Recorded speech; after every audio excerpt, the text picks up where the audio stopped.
امام زمانہ کی سلامتی کے لیے ایک دفعہ صلوات ہے۔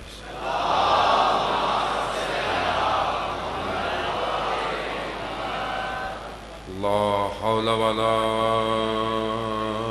قوة إلا بالله العلي العظيم حسبنا الله ونعم الوكيل نعم المولى ونعم النصير أعوذ بالله من الشيطان الرجيم بسم الله الرحمن الرحيم الحمد لله الذي يؤمن الخائفين وينجي الصالحين ويضع المستكبرين ويهلك ملوكا ويستخلف آخرين والصلاة والسلام على رسول الثقلين محبوب رب المشرقين والمغربين جد الحسن والحسين نبينا سيدنا بالقاسم محمد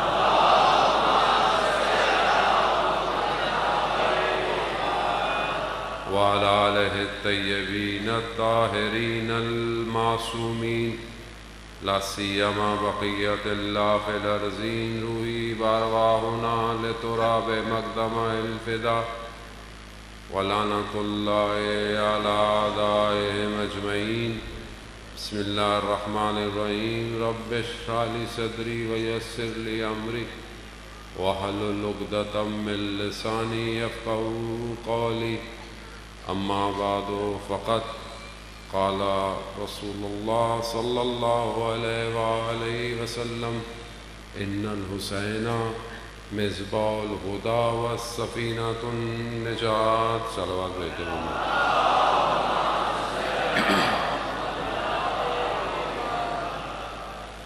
عزاداران سید الشہداء ماہ محرم الحرام ہے۔ خدا کی بارگاہ میں شکر گزار ہیں کہ پروردگار نے یہ توفیق عنایت فرمائی کہ اللہ کا ذکر کیا جائے اور ان کا ذکر کریں جن کا خود خدا ذکر کر رہا ہے۔ مجالس عزاداری ذکر پروردگار ہے، کیونکہ امام نے اپنا سب کچھ خدا کے لیے قربان کیا ہے، اور جس مقصد کے لیے خود امام گھر سے نکلے ہوں ہماری زندگی کا مقصد بھی وہی ہونا چاہیے۔ امام نے کربلا میں بندگی کو کمال پہ پہنچایا ہے، اس لیے ہمارا بھی فرض بنتا ہے کہ ہم بھی اپنی زندگی میں بندے بنیں۔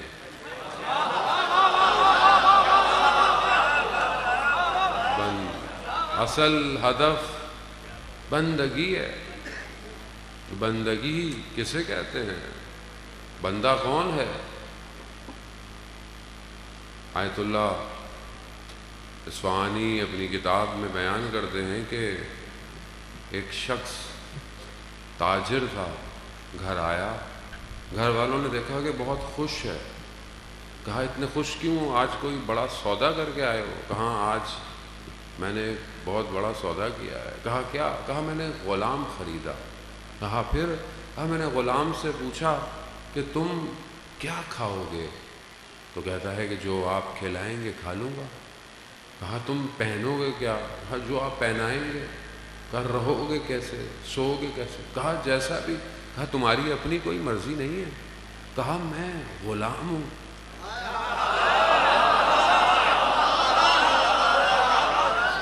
میں غلام ہوں، آپ میرے آقا ہیں، آپ جیسا رکھیں میں ویسا رہوں گا۔ کہا مجھے آج سمجھ میں آیا، وہ ہمارا آقا ہے، ہم اس کے بندے ہیں، وہ جیسا رکھے ویسا رہنا چاہیے۔ مگر انسان اپنی زندگی میں یہی غلطی کرتا ہے کہ ہم جانتے بھی ہیں کہ ہمارا سب کچھ اس کے اختیار میں ہے، لیکن اس کے باوجود ہم اپنی مرضیاں کرنے میں لگے ہوئے ہیں۔ عزیزان محترم، امام رضا علیہ الصلوۃ والسلام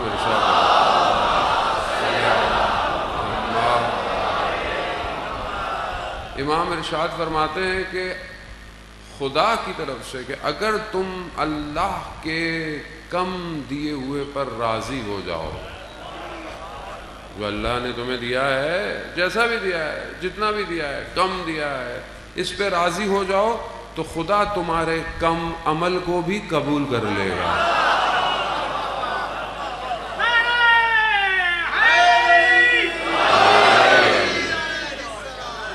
وہ بندگی یہی ہے، بندگی میں چون چرا نہیں ہے، جیسی ہے ویسے ہی رہنا ہے۔ لیکن انسان اتنی عجلت میں ہے، اتنی جلدی میں ہے کہ اس سے صبر نہیں ہوتا۔ خدا نے قرآن میں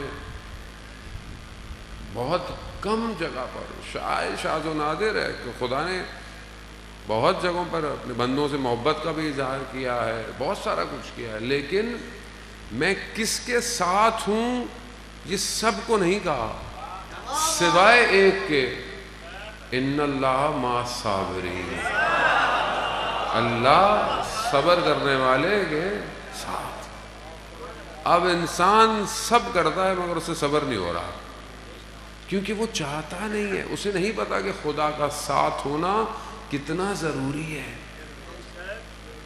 ہم خدا سے ملاقات چاہتے ہیں کہ نہیں چاہتے؟ نہیں چاہتے، ڈرتے ہیں، مر جائیں گے، اللہ نہ کرے۔ کیوں بھائی؟ مرنا تو سب نے ہے، چاہیں کہ نہ چاہیں۔ یہ دعا کرنی چاہیے کہ خدا حق پہ موت دے اور آسان موت دے۔ موت تو موت ہے، یہاں سے اتر کے کون زندہ ہے، باہر نکل کے کس کی سانس آئے گی کسی کو نہیں پتا، مرنا تو ہے، لیکن اس طرح مریں تاکہ مرنے کے بعد کی زندگی آسان ہو سکے۔ اصل بندگی اس لیے ہے عزیزان محترم، پروردگار قرآن میں بھی کہہ رہا ہے کہ وما خلقت الجن والانس الا لیعبدون، میں نے تمہیں اور جن کو، یعنی انسان اور جن کو خلق نہیں کیا مگر سوائے بندگی کے، عبودیت کے۔ یہی بندگی کا کھیل ہے۔ دو طاقتیں دنیا میں ایک ساتھ چل رہی ہیں، ایک رحمان کی طاقت ہے، ایک شیطان کی طاقت ہے، اور بندے بھی دو ہی ہیں، ایک رحمان کے بندے ہیں اور کچھ شیطان کے بندے ہیں، اور یہی طاقت لگی ہوئی ہے کہ ہم رحمان کے بندے نہ بنیں۔ اب اس کے لیے دنیا کا بازار، دنیا کی خواہشات، دنیا کی لالچیں، اور دنیا نے آپ کے سامنے جو حالات کیے ہوئے ہیں، دنیا کیا چاہتی ہے؟ دنیا یہی چاہتی ہے کہ یہ بندہ عبد دنیا رہے، عبد اللہ نہ بنے، اللہ کا بندہ نہ بنے، دنیا کا بندہ بنے۔ دنیا پوری طاقت لگاتی ہے آپ کے سامنے۔ آخر کیا وجہ تھی کہ اللہ نے 1,24,000 کو بھیجا؟ اور انہیں بھیجا کیوں بھیجا؟ تاکہ اس بندے کو اللہ کا بندہ بنایا جائے۔ کسی نبی نے اپنا بندہ بنانے کی دعوت نہیں کی عزیزان محترم۔ آپ کو دیکھ قرآن جن نبیوں کا ذکر کر رہا ہے، قصص الانبیاء، کسی نبی نے کہا ہو کہ میری عبادت کرو؟ نہیں، لا الہ الا اللہ، ایک خدا کی عبادت۔ اور پھر نبیوں کو امتحان دینا پڑ گیا، آزمائش دینی پڑ گئی۔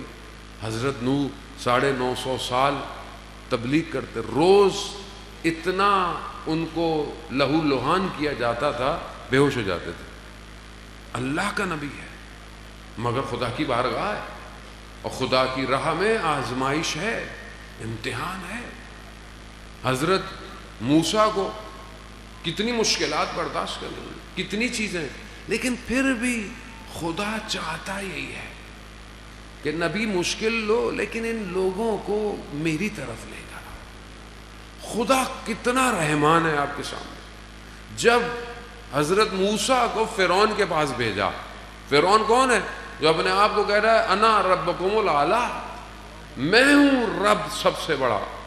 اس کے پاس اللہ اپنے نبی کو بھیج رہا ہے. کلیم اللہ ہیں حضرت موسیٰ، اللہ سے کلام کرتے ہیں، بھیج رہا ہے. کیا کہہ کر کہ موسیٰ فرعون کے پاس جانا. قرآن کی آیات ہیں. فرعون سے نرم لہجے میں بات کرنا. فرعون سے پروردگار یہ شرک کرتا ہے، یہ اپنے آپ کو رب کہتا ہے، اس نے کتنے لوگوں کو مارا ہے، حضرت موسیٰ کو کتنی تکلیفیں دی ہیں. فرعون سے لعین لہجے میں، نرم لہجے میں بات کرنا. کیوں؟ کیونکہ فرعون بھی اللہ کی مخلوق ہے. اللہ کی خدا ہے. خدا ہماری طرح تھوڑی ہے یہ جنت میں جائے گا، یہ جنت میں نہیں جائے گا، یہ کافر ہے، یہ مشرک ہے، یہ وہ. ہم نے تو اپنی دین کا بازار لگایا ہوا ہے. ہم تو ایک دوسرے کو کافر کرتے کرتے تھکتے ہی نہیں ہیں. ہمارے بس میں چلے تو ہم جنت میں کسی کو بھی نہیں جانے دیں. ہمارے اختیار میں ہو. آپ اپنے آپ سے پوچھیں. ماں کہتی ہے یہ تو کبھی بھی جنت میں جائے، اپنے بیٹے کو کہتی ہے. کیوں؟ اس کے کرتوت ہی اچھے نہیں. کبھی بھی کوئی جنت میں، رشتہ دار ایک دوسرے کو جنت میں جانے دیں گے؟ ایک دوسرے کو نوالا کھاتے ہوئے رشتہ دار برداشت نہیں کرتے، جنت میں کیسے جانے دیں گے؟ یعنی آپ کے سامنے بہن بھائی ایک دوسرے سے دشمن، ناراضگیاں، رشتوں میں ناراضگیاں، ہمسایوں میں ناراضگیاں، دوستوں میں ناراضگیاں. کیوں؟ کیونکہ عبید دنیا ہو گئے، دنیا کے بندے ہو گئے. دنیا کا بندہ کبھی بھی کسی کی بھلائی نہیں چاہتا. اور یہاں پروردگار کو دیکھیں آپ، رحمان کو دیکھیں آپ، اس کی رحمانیت کو دیکھیں کہ جب حضرت موسیٰ قوم کو لے کر نکلے ہیں اور سامنے دریا آ گیا، پیچھے دیکھا فرعون کا لشکر. قوم نے کیا کہا بھائی پھنس گئے، پیچھے فرعون ہے، آگے پانی ہے، کیسے جائیں گے؟ پروردگار نے موسیٰ سے کہا ان سے کہو میرے ساتھ میرا رب ہے.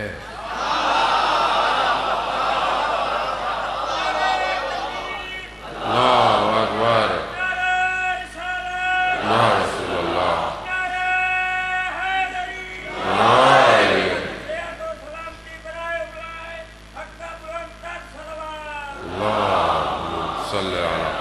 محمد اور زاداران محترم. خوب کیا کہا؟ میرے ساتھ میرا رب ہے. قرآن ثواب کے لیے پڑھنے کا نہیں ہے، قرآن اپنی زندگی میں لانے کے لیے ہے. آپ کی زندگی میں جب آگے دیوار آ جائے، پیچھے بھی دیوار آ جائے، کوئی راستہ نہ ملے، تو اپنے آپ سے کہا کریں میرے ساتھ میرا رب ہے. رب ہونا چاہیے بندے، اور ہے، وہ ہمیشہ سے ہے. ہم اس سے دور چلے جاتے ہیں. جیسے یہ کہا موسیٰ اپنی عصا کو مارو، عصا مارا، دریا میں راستہ بن گیا. راستہ بنا، حضرت موسیٰ کی قوم نکل گئی. فرعون پیچھے پیچھے، فرعون بھی اسی پانی میں اترا، پانی واپس آ گیا. فرعون ڈوبنے لگا. فرعون نے موسیٰ سے کہا مجھے بچاؤ.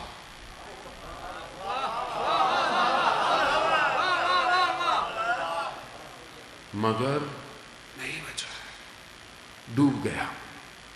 خدا نے کہا موسیٰ اگر اس نے مجھ سے مدد مانگی ہوتی،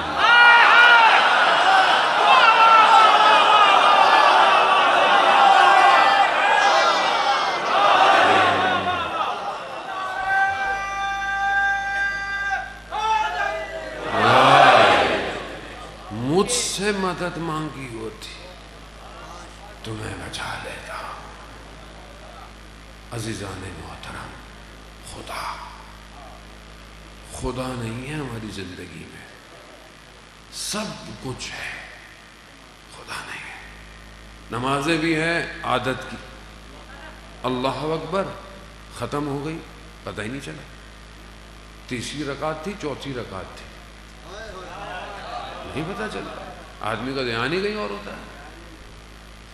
خدا کچھ نہیں چاہتا ہم سے. ہم خدا کو دے بھی کیا سکتے ہیں؟ ہم اس کو کیا دے سکتے ہیں جو مالک ہے پوری کائنات کا. ہر چیز اس کے قبضے میں ہے، اس کے علم نے احاطہ کیا ہوا ہے ہر چیز پر. ہم لوگ بڑے آرام سے کہتے ہیں لو بھائی بڑا جلدی مر گیا. جلدی کیا ہوتی ہے؟ آپ کو پتا تھا اس نے کتنا زندہ رہنا ہے؟ جلدی مر گیا، یہ کیسے ہو گیا؟ اس کی تو اولاد نہیں ہوتی. بھائی آپ جتنے درد رکھتے ہیں نا، خدا آپ سے زیادہ آپ سے محبت کرتا ہے، لیکن خدا پہ اعتقاد کم ہے. یہ اعتقاد نہیں ہے تو آج تبھی تو معاشرے میں آپ دیکھیں ہم ایک دوسرے سے ڈرتے ہیں، ایک دوسرے کا احترام کرتے ہیں. میں آپ کے سامنے بیٹھا ہوں، میں کوئی غلط کام نہیں کروں گا، حتیٰ کھجاؤں گا بھی نہیں، برا محسوس کریں گے. کتنا آدمی ایک دوسرے کا احترام کرتا ہے. اکیلا بیٹھا ہو کمرے میں، بچہ ہو، چھوٹا سا بچہ ہو کمرے میں، بندہ بچہ ہوتا ہے تو بندہ کہتا ہے گناہ نہیں کرو یار، بچہ دیکھ رہا ہے کہ نہیں ہے؟ لیکن کوئی نہ ہو، اکیلا ہوں، گناہ کرتا ہے. کیوں؟ خدا کو بچے کے برابر بھی نہیں سمجھتا. آج معاشرے میں جو گناہ، بے حیائی، برائی آپ کے سامنے ہے، کوئی چیز چھپی بھی نہیں ہے. کہاں جا رہے ہیں ہم لوگ؟ کس طرف جا رہے ہیں؟ مگر کیا اس کے سامنے حاضر نہیں ہونا؟ مسلمان نہیں ہے کیا ہم لوگ؟ جھوٹ، چوری، حق کھانا، غیبت، منافقت، تہمت، اور یہ سوشل میڈیا،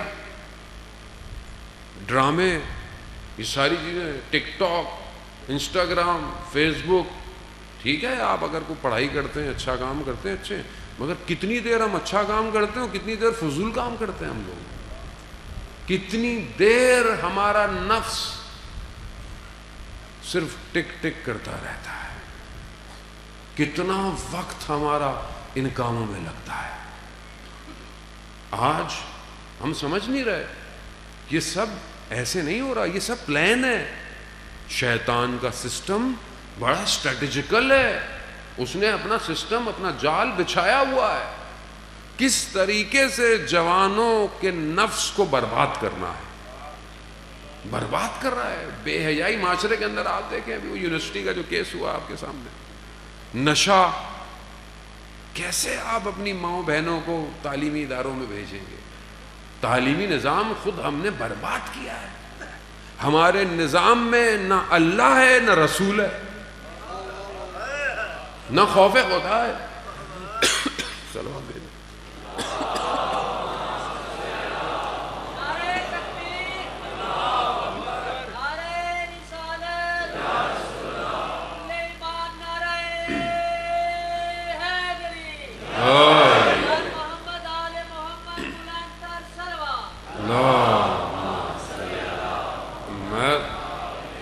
عزیزان محترم، خوب یہ نظام میں اللہ کہاں ہے؟ خوف خدا کہاں ہے؟ ہمارے کتنے ٹی وی چینلوں میں اذان ہوتی ہے، کتنے چینلوں میں اذان ہوتی ہے، کتنے چینلوں میں اللہ کی بات ہوتی ہے. مذہب فرقوں کی بات ہی نہیں کر رہا میں. محرم میں تو خیر سارے ہی یا حسین کرتے، کیونکہ اکثر کو ریٹنگ بھی چاہیے ہوتی ہے چینلوں کو. یہ تو امام حسین کا کرم ہے جس کی دانشگاہ ابھی تک کھلی ہوئی ہے.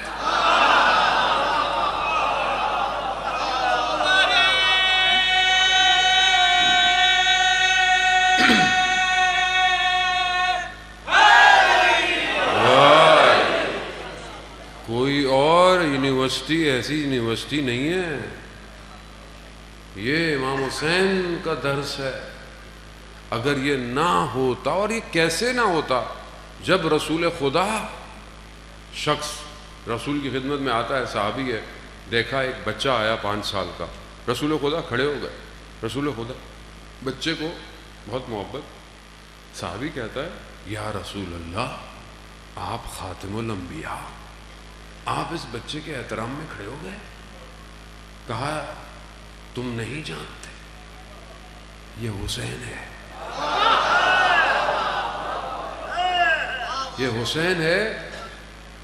اور یہ جو حدیث ہم سنتے ہیں یہ رسول خدا نے، رسول خدا جو امین اور صدیق ہے، جن کی زبان سے ہم نے قرآن سنا، وہ فرما رہے ہیں، کیا فرما رہے ہیں کہ عرش کے دائیں طرف لکھا ہے ان الحسین مصباح الہدی والسفینۃ النجاۃ، کہ بے شک حسین ہدایت کا چراغ ہے اور نجات کی کشتی ہے۔ کہاں لکھا ہے؟ عرش پہ لکھا ہے، صرف انسانوں کے لیے نہیں ہے، پورے عالم کی نجات حسین کے در پر ہے۔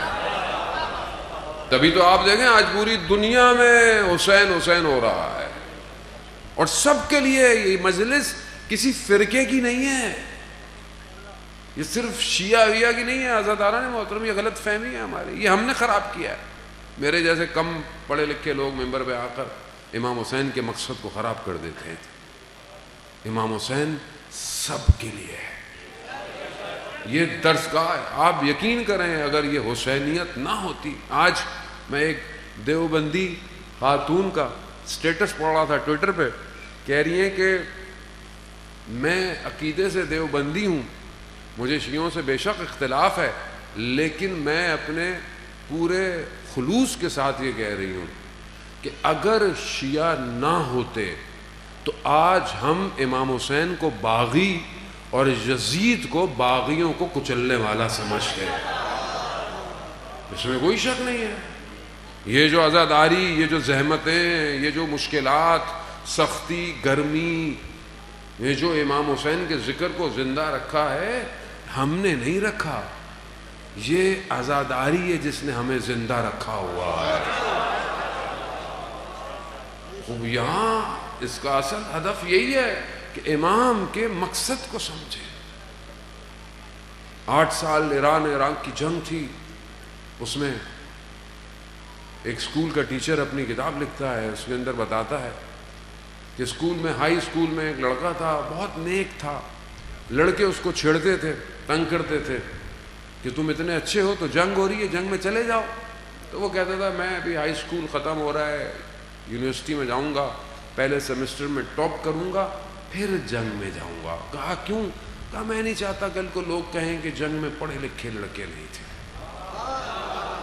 وقت گزر جاتا ہے، یہ جو استاد ہے یہ بصرہ کے کنارے اس طرف نہر ہے آروند، ادھر اس کی ڈیوٹی ہوتی ہے کہ ڈائیورز، غوطہ خور، غواص جو کپڑے پہنتے ہیں پانی میں جاتے ہیں اور پانی کے اندر مائنز ہیں جو پھٹتی ہیں، جو کشتیوں کو گزرنے نہیں دیتی، اس کو ڈی ایکٹیویٹ کرتے ہیں، اس کو ختم کرتے ہیں۔ یہ صف کو سیدھی کر رہا تھا تو صف میں وہ لڑکا ملا اسے، کہا تم کہاں؟ میں فلانی یونیورسٹی میں ٹاپ کر کے ابھی چھوڑ کے آ گیا ہوں۔ اس کا نام بہروز تھا۔ خوش ہوا، آپریشن شروع ہوا، پانی میں گئے، ایک مائن پھٹ گئی، دھماکہ ہوا، استاد زخمی ہوا، کوما میں چلا گیا۔ 2 مہینے بعد ہوش میں آیا، باہر نکلا تو اس نے کیا دیکھا کہ پوسٹر پہ اس جوان کی تصویر لگی ہوئی ہے، تو وہ جوان اس آپریشن میں شہید ہو جاتا ہے۔ یہ اس کے گھر جاتا ہے، اس کے والدین کو دلاسا دیتا ہے، والدین بہرحال گریہ کرتے ہیں اور کہتے ہیں کہ جب یہ شہید ہوا تو اس کی ایک پھوپھی امریکہ میں رہتی تھی، وہ آئی، اس نے کہا کہ آپ کا بیٹا بہت انٹیلیجنٹ تھا، وہ اگر باہر ہوتا تو سائنٹسٹ بنتا، ڈاکٹر بنتا، آپ نے پتہ نہیں کس چکروں میں سے مروا دیا۔ ہم خاموش رہے۔ کہا دوسرے دن صبح وہ روتی ہوئی آئی، ہم نے کہا کیا ہوا؟ کہا میں نے رات کو خواب میں بہروز کو دیکھا۔ کہا کیا دیکھا؟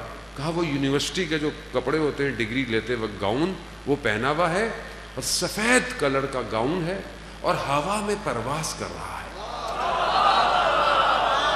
اور اس نے اپنا گاؤن ہٹایا تو ایک سرٹیفکیٹ لگا ہوا تھا اس کے گاؤن پہ اور لکھا ہوا تھا ڈاکٹر بہروز فرام امام حسین یونیورسٹی۔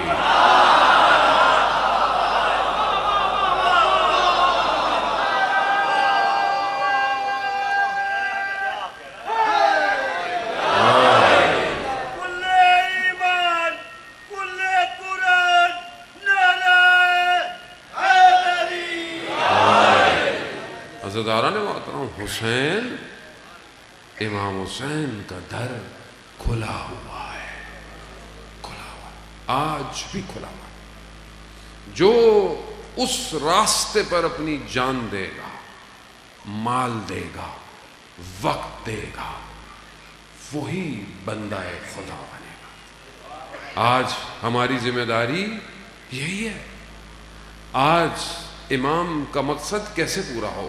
وقت۔ میں بہت زیادہ اپنی طبیعت اور علالت کی وجہ سے سب آپ لوگوں کی دعائیں ہیں کہ جو بہرحال میں آپ کے درمیان میں حاضر ہوں، خدا تمام بیماروں کو شفا عطا فرمائے۔ میں بہت زیادہ پڑھ نہیں پاؤں گا، میں معذرت بھی چاہتا ہوں آپ سے، لیکن بہرحال چند گزارشیں تھیں جو آپ کی خدمت میں پیش کرنی ہے۔ عزاداران محترم، زندگی کا پتہ نہیں ہوتا، آدمی کون سی مجلس پڑھ رہا ہے، کون سی مجلس اس کی آخری ہو، تو خدا جانتا ہے۔ بندگی آج کے دور میں کیا ہے، کیسے بندگی کریں؟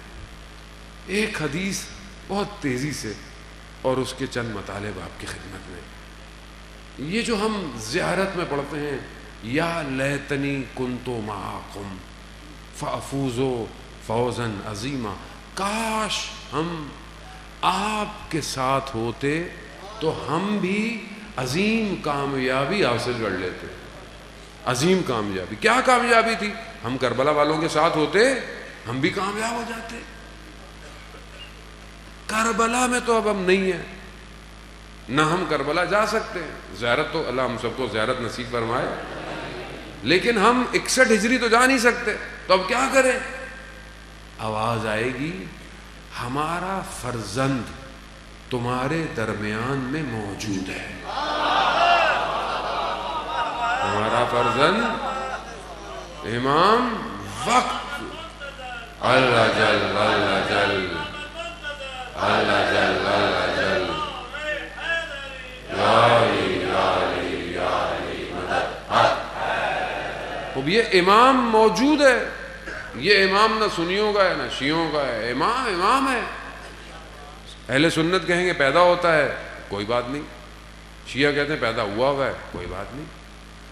مسیح کہتے ہیں موعود آئے گا، کوئی بات نہیں۔ زرتشت کہتے ہیں ماشیہ آئے گا، کوئی بات نہیں۔ ہے ایک ہی شخص، ایک ہی ہے۔ جب وہ آئے گا تو پیدا ہو کے ہی آئے گا، تو اس سے کیا فرق پڑتا ہے؟ لیکن کیا ہم اس کے لیے تیار ہیں؟ نہیں۔ مولانا صاحب اتنا پڑھتے ہیں جی، کوفہ والوں نے 12,000 خط لکھے، امام کو دعوت دی، اور پھر کیا کیا امام کے ساتھ؟ اور ہم کیا کر رہے ہیں؟ اللہ جل اللہ جل، خط ہے نا، یہ خط ہے جو ہم امام کو لکھ رہے ہیں، اللہ جل اللہ جل۔ اور اگر امام آ گئے تیار ہے؟ جو جوان بیٹے میں آپ کا موبائل اس قابل ہے کہ آپ اپنے امام کو دے دیں؟ موبائل اس قابل ہے؟ آپ بولے نہیں میں تو ڈیلیٹ کر دیتا ہوں۔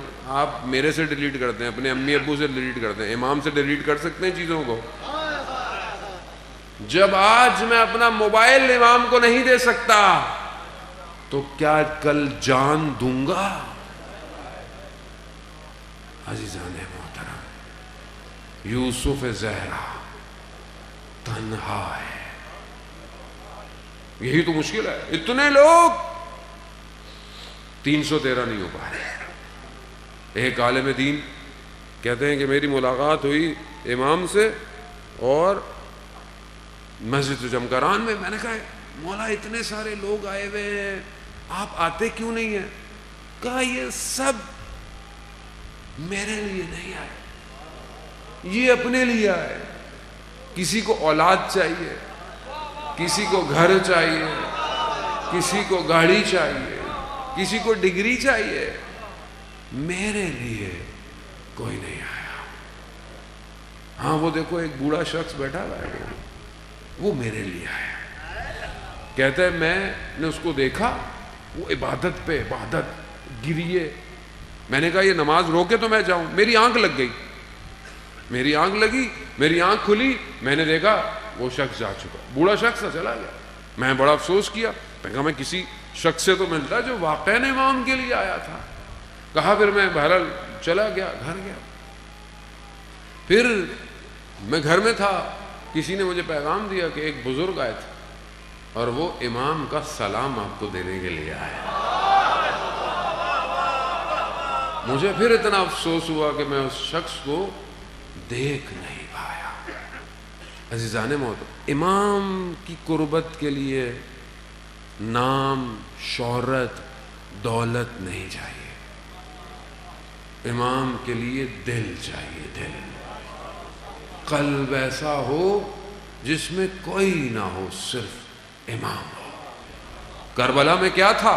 مگر جو لوگ آئے تھے امام کے پاس، ان کے پاس خزانے تھے، دولت تھی، جو تھا چھوڑ دیا انہوں نے۔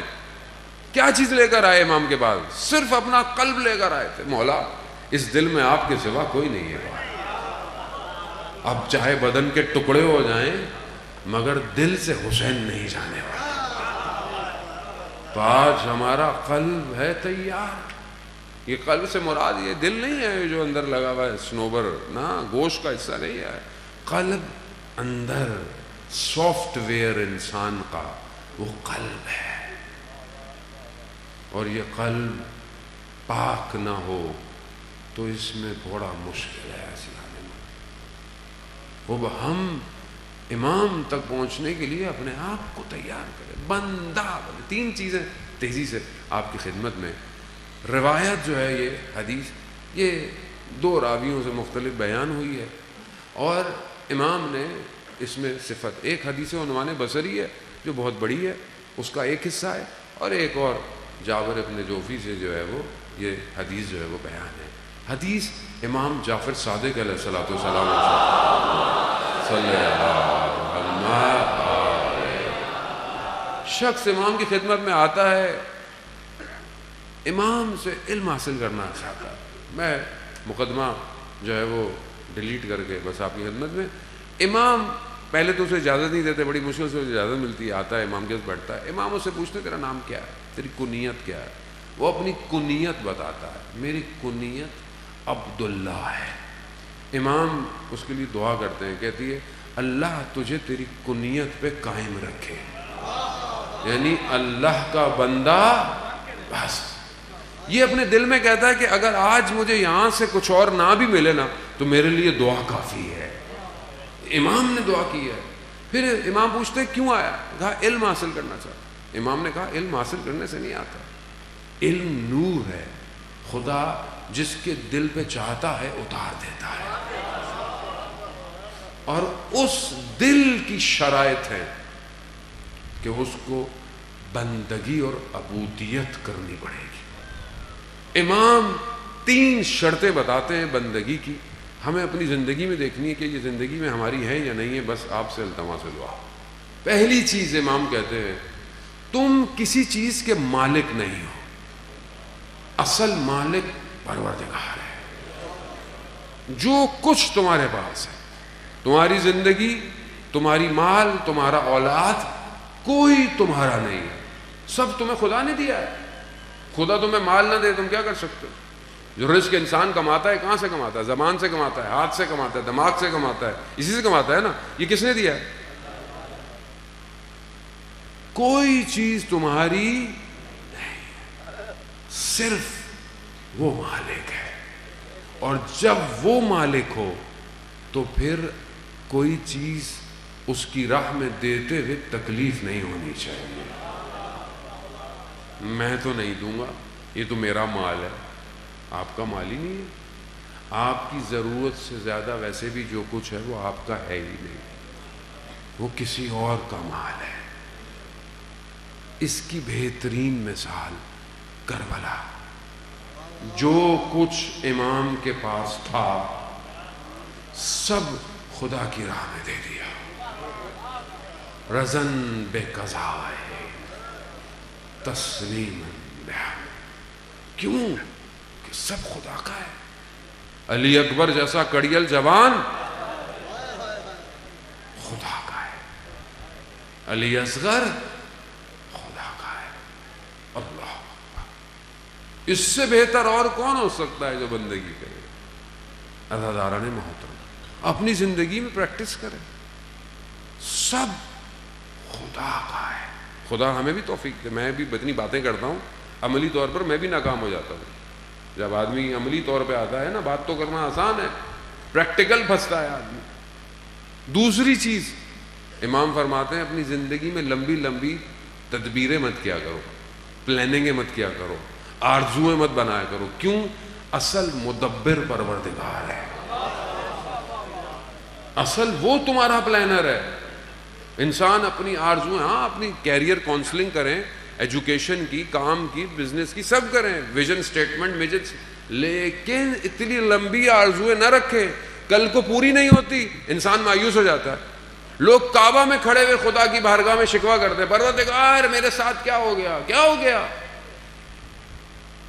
مولانا میں نے تو زیارتیں بھی کر لیں، 40 دن سے زیارتیں عاشورہ پڑھ رہا ہوں، چیز نہیں ہو رہی۔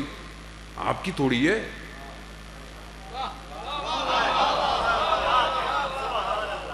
جب آپ کو ملے گی تب آپ کی ہوگی۔ یہ نہیں ملتا، نوکری نہیں ملتی، ڈیل ڈن نہیں ہوئی، فلانا نہیں ہو گیا، آپ کی تھوڑی تھی یہ۔ جب آپ کے پاس ہوگی تب ہوگی آپ کی۔ سب، اور اس سے بہتر پلانر کوئی نہیں ہے۔ اس نے پوری کائنات کو اتنا سسٹمیٹک بنایا ہے، ایک لمحے کے لیے بھی اگر دنیا اپنے مدار سے باہر آ جائے، ادھر چلی جائے تو سرد ہو جائے گی، اس طرف چلی جائے تو گرمی سے تباہ ہو جائے گی۔ یہ جو ابھی آپ دیکھ رہے ہیں حالات پوری دنیا میں معذرت بھی چاہتا ہوں، آپ لوگ گرمی کی حالت میں بیٹھے ہوئے ہیں، پوری دنیا اس ٹائم ٹرانزیشن آف ویدر پر ہے، ویدر چینج ہو رہا ہے پوری دنیا کا۔ اس کی وجہ ہم خود ہیں۔ ہم نے اتنے آلات، اتنی ریز دنیا کے گرد ڈال لی ہیں، دنیا اپنے نیوکلیس سے ہٹتی جا رہی ہے۔ تبھی تو قیامت آئے گی۔ ایسے قیامت کیسے آئے گی؟ کیسے طوفان کھڑے ہو جائیں گے؟ کیسے سورج سر پہ آئے گا؟ یہ ہماری اپنی غلطیاں ہیں۔ وہ مدبر ہے، وہ پلانر ہے زندگی کا۔ ہم ہمیشہ خراب کرتے ہیں کام۔ خدایا یہ دے دے، وہ دے دے، یہ دے دے، وہ دے دے، مانگیں، ضد نہ کریں، ضد نہ کریں، کیونکہ آپ کو نہیں پتا جو آپ مانگ رہے ہیں یہ آپ کے لیے فائدے مند ہے یا نقصان دہ ہے۔ بعض اوقات ہم مانگ رہے ہوتے ہیں، ہمیں نہیں پتا یہ چیز ہمارے لیے نقصان دہ ہے۔ خدا، میں مانگتا ہوں، میں بندہ ہوں، لیکن تو بہتر جانتا ہے یہ چیز میرے لیے فائدے مند ہے، مجھے دے دے، تو راضی رہے۔ خود امام باقر علیہ السلام ارشاد فرماتے صلی اللہ علیہ وسلم، انسان کو اللہ کی رضا کے لیے قدم اٹھانا چاہیے، نہ لوگوں کی رضا کے لیے۔ آج معاشرے میں ہم لوگوں کو خوش کرتے ہیں، خاندان کو خوش کرتے ہیں، برادری کو خوش کرتے ہیں، شادی بیاہ میں حرام کام ہوتے ہیں، بے پردگی ہوتی ہے، کس کے لیے؟ برادری کی۔ مولانا صاحب، لوگ کیا کہیں گے؟ ایک ہی تو بیٹا تھا، ایک ہی تو بیٹی تھی، لوگ کیا کہیں؟ قیامت والے دن جب آپ کھڑے ہوں گے نا تو لوگوں نے جواب نہیں دینا، آپ نے خود جواب دینا ہے خدا کو۔ آپ کیسے کھڑے ہوں گے؟ کیا کہیں گے کہ لوگ برا مانتے تھے، خدا ان لوگوں کو بھی جہنم میں ڈال دے گا اور آپ کو بھی، پھر کیا کریں گے؟ خدا نخواستہ خدا۔ اچھا، تیسری اور آخری چیز کہ جو خدا نے تمہارے لیے واجب قرار دیا ہے، حلال قرار دیا ہے، اس کو انجام دو، اور جو حرام ہے اسے چھوڑ دو، بس۔ خدا اور کچھ نہیں چاہ رہا، وہ مالک ہے، وہ مدبر ہے، جو اس نے کہا ہے عمل کرو، جو کہا ہے چھوڑ دو، چھوڑ دو۔ ضد کیوں کرتے ہو؟ اس نے بولا یہ واجب ہے، نماز واجب ہے، حج واجب ہے اگر استطاعت رکھتے ہو، روزہ واجب ہے، حجاب واجب ہے خواتین کے لیے، واجب ہے۔ خدا تعارف میں نہیں کہہ رہا، خدا بہتر جانتا ہے ایک خاتون کو کیسے رکھنا ہے، خدا کی مخلوق ہے۔ مگر آج پوری دنیا پوری طاقت میں لگی ہوئی ہے، خاتون کا پردہ کھینچ لو، اسے ماڈرن کر دو، اسے لبرل کر دو. کس سے جنگ ہے؟ خدا سے جنگ ہے. یہ مرد تو اپنی خواہشات میں اتنا ڈوب گیا ہے اسے پتہ ہی نہیں ہوتا اس کی ماں بہن بیٹی بے حجاب معاشرے میں، وہ غیرت ہی ختم ہو گئی اس کی. جب غیرت ہی نہیں ہو انسان کے اندر تو انسان کہاں امام کے کاروان میں شامل ہوگا؟ کیسے شامل ہوگا؟ آپ کیا سمجھ رہے ہیں؟ آپ جن آج جو گریا کرتے ہیں ہم جن خواتین کے لیے، کیوں روتے ہیں؟ کہ کس طرح انہیں غیروں کے مجموعوں میں لایا گیا. یہ ہمارے ہاں غلط پڑھا جاتا ہے. سید زادیوں کا مقام اتنا بڑا تھا ان کے حجاب کو کوئی کھینچ نہیں سکتا تھا. ہاں، کیونکہ روایات کہتی ہے کہ 8 حجاب ہوتے تھے سیدہ سلام اللہ علیہ. 8 حجاب. یہ جو انہوں نے کربلا میں کیا ہے نا، صرف اوپر کی چادر کھینچی ہے، بس حجاب نہیں اترا. قیامت آ جاتی اگر علی کی بیٹیوں کے بال نظر آ جاتے. یہ پتہ نہیں ہمارے ہاں لوگ ذاکر کس بے احترامی سے سادات کا ذکر پڑھ دیتے ہیں. نہیں ہوا ایسا، کوئی مقتل کوئی روایت نہیں کہتی. ہاں، اس عرب کے زمانے میں خاتون پہ ہاتھ رکھنا بہت بڑا ظلم ہوتا تھا. عرب کے اندر تقدس تھا کہ ان کی عورتوں کو ہاتھ نہیں لگا سکتا تھا کوئی. انہوں نے ہاتھ لگایا، انہوں نے سادات کی عزت پہ ہاتھ لگایا، چادر کھینچ لیا، پامال کیا عزت کو. عزاداران محترم، اور اس سے بڑی مشکل غیروں کا مجمع. غیروں کا مجمع. آپ اپنی بیٹیوں کو لے کے جائیں گے غیروں کے مجمع میں؟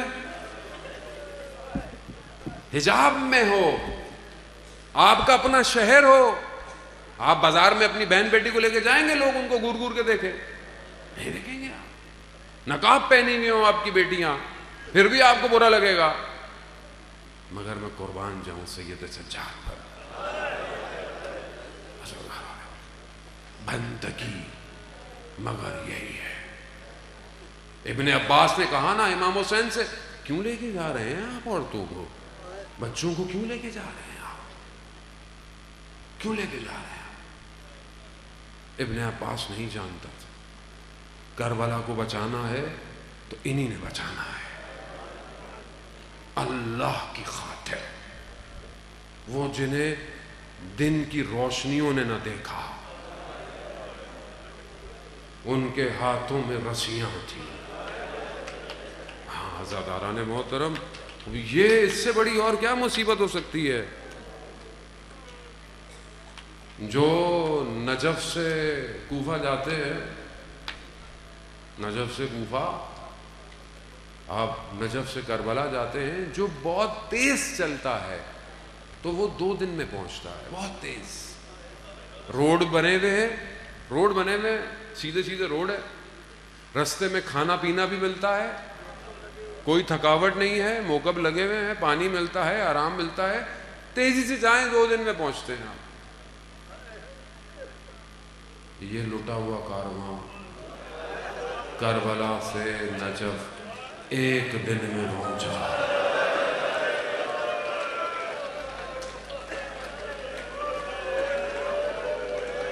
خدا آپ کو اس کا اجر دے. بس آپ نے رو لیا، بس سنتے رہیے. نہ روڈ بنے ہوئے تھے، ریگستان ہے، کانٹے ہیں، پتھر ہے، کتنی تیزی سے لے کے گئے. نہ اونٹوں پہ کجاوے تھے، اور یہ ساری بیبیاں بھی اونٹوں پہ نہیں تھی. کوئی دوڑتی ہوئی جاتی تھی، کوئی بچہ گرتا جاتا تھا، کوئی شہید ہوتا جاتا تھا. اللہ، نہ کوئی پانی دینے والا تھا، نہ کوئی سایہ تھا، نہ سائبان. پانی ان کے سامنے گرا دیا جاتا ہے. اللہ اللہ. آپ تو پانی پی لیتے ہیں، سبیلیں لگی ہوئی ہیں، آپ تو جلوسوں میں تھوڑی تھوڑی دیر میں پانی پیتے ہیں نا، 1-2 گھنٹے کا جلوس ہے بغیر پانی کے نہیں گزرتا آپ سے. اور یہ سر نیزوں پہ اللہ، کس طریقے سے یہ کارواں کوفہ پہنچا، اور کوفہ پہنچ کر رات کا وقت تھا، انہیں روک دیا. دن کا انتظار کیا گیا، لوگوں کو بلایا گیا، گلیوں میں چھتوں پر لوگ جمع ہیں. کیوں؟ کہا ایک باغی ٹولہ مارا گیا ہے. اللہ اللہ، کیسے صبر کیا میرے امام نے، عزاداران محترم. ایک ہی رسی میں 12 لوگ بندھے ہوئے ہیں. وہ یہ مصیبت بڑی مصیبت ہے. یہ کوفہ میں آئے اور بی بی نے بہرحال خطبہ دیا، اور پھر یہ کوفہ والے رونے لگے، گریہ کرنے لگے. لیکن اب ان کے رونے کا فائدہ نہیں تھا. عزاداران محترم، جب یہ لعین چند سب سے پہلے ابن زیاد کے دربار میں آئے تو ابن زیاد نے ان سے پوچھا تم کون ہو؟ انہوں نے اپنی تعریف کیا کی ہے. اللہ، مقتل کے جملے نہ ہوتے تو میں آپ سے بیان نہ کرتا. انہوں نے اپنی تعریف کیا بتائی ہے، سنیں گے؟ یہ کہتے ہیں ہم وہ ہیں جن کے گھوڑوں نے حسین کے سینوں کے پسلیوں کو توڑا. اللہ اللہ، ہاں عجیب تعریف کر رہے ہیں، ہم وہ ہیں. اللہ، روزے عاشور آپ مصائب سنتے رہے. روزے عاشور کتنی بڑی مصیبت تھی. بس میں ودا پڑھوں گا بہن اور بھائی کا اور آپ سے التماس دعا کروں گا. عزاداران محترم، خوب یہ بہن بھائی کا ودا کیسا ودا تھا. سب روزے عاشور ختم ہو گیا، سب ختم. سارے گلشن زہرا کے پھول بکھرے پڑے ہیں. اکیلا رہ گیا نا زہرا کا لال، اکیلا رہ گیا. غربت کا اظہار کیا، تلوار کو پکڑا، دشت کربلا میں دائیں دیکھا بائیں دیکھا. آئینہ آئینہ مسلم، آئینہ آئینہ ہانی ابن عروہ، کہاں ہو مسلم، کہاں ہو؟ کوئی جواب نہیں دیتا. علی اصغر اپنے خیموں میں مچلنے لگا. خدا بے اولادوں کو اولاد عطا فرمائے. بس عزاداران محترم، میں حضرت علی اصغر کے مسائل نہیں پڑھوں گا، آپ برداشت، میں پڑھ نہیں سکتا، آپ سے برداشت نہیں ہوں گے. بس حضرت علی اصغر نے بھی اپنی قربانی دے دی. آخری وقت یہ چند دن کا پیاسا، بھوکا، یہاں تھوڑی دیر پانی نہ پیے تو بعد باڈی گرتی ہے، مرتا ہے نا آدمی. میں چند دن اسی گرمی کی شدت سے بے ہوش ہوتا تھا. میں روزے عاشورہ جب مجھے شدید گرمی لگی جلوس کے بعد اور میں گر گیا تو میں نے امام کی پیاس کو یاد کیا. میں نے کہا میں چند گھنٹے برداشت نہیں کر پایا، میں قربان جاؤں زہرا کے لال پر جو چند دن کا پیاسا نہ صرف اکیلا بلکہ کبھی علی اکبر کا بدن لا رہا ہے، کبھی قاسم کے ٹکڑے لاتا ہے، کبھی اولو محمد، کبھی عباس کے کٹے ہوئے بازو، کبھی علی اصغر کی گردن. ہائے کتنی بڑی غربت ہے. اسی غربت میں اپنی بہن کے خیموں میں آیا، بہن نے ماں کا کرتا پہنایا. بس آخری ملاقات ہے. حسین اپنے خیموں سے نکلا، سواری چلنا شروع ہوئی ہے، سواری ہلتی نہیں ہے. ارے بیٹیوں والو برداشت کرو گے؟ میرے مولا نے کیا دیکھا؟ ایک چھوٹی سی بچی ہے زلزلہ کو پکڑے. میرا مولا نے دیکھا بچی یہ نیچے اترے، بیٹی نے بابا کو گلے لگایا۔ ارے آپ کی بھی بیٹیاں ہوں گی، گھر سے باہر نکلتے ہیں نا، بیٹی گلے لگاتی ہے لیکن امید رکھتی ہے کہ بابا گھر آئے گا، لیکن جس بیٹی کو پتا ہو بابا نہیں آئے گا، کہا بابا ہمیں مدینہ چھوڑاؤ، کہا بیٹا اب دیر ہو گئی، یہاں میرے مولا چلے۔ پیچھے سے آواز آئی، محلن محلن یبن زہرا، آہستہ چلو زہرا کے لال۔ بس یہ سننا تھا۔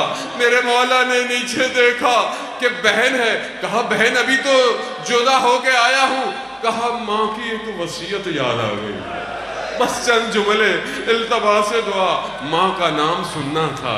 نیچے اترا، بہن نے امامے کا کپڑا ہٹایا، گلے پہ بوسے دینا شروع کیے۔